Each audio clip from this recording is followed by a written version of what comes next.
NU versus DLSU, Game 1 of the UAAP Season 87 Women's Volleyball Finals. This is our match hype. Nothing gets more crucial than this.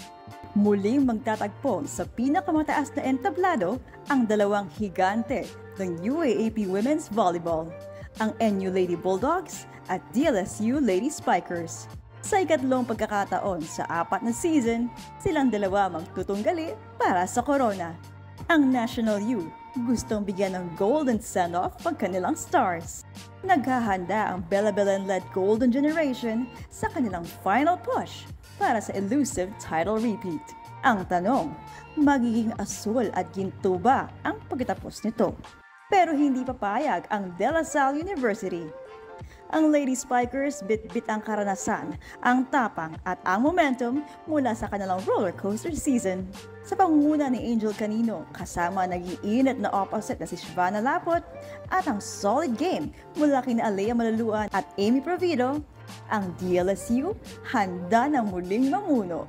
Flashback muna. Season 84, NU ang nakakomplete ng 16-0 sweep. Bela-Belen makes history as rookie MVP. Season 85, DLSU ang nakakuha muli ng corona. Angel Canino takes over. Season 86, NU tinalo ang UST para mabalik ang corona sa Sampaloc.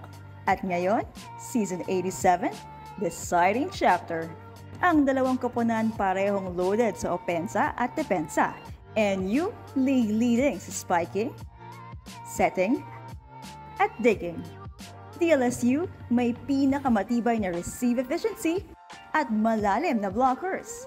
Para sa kanilang fans, ito na ang inaabangang rematch. Dalawang teams na sanay sa big stage, big moments, at big rallies. Kaya ang tanong, makakatakas ba ang NU para sa kanilang pangalawang kampeonato sa loob ng 3 taon? O babalik ang DLSU sa tuktok? Alamin sa Game 1 ng UAAP Finals Linggo, May 11 sa Smart Araneta Coliseum. Pag-usapan din natin sa comment section below. For more match hype, visit onesports.ph.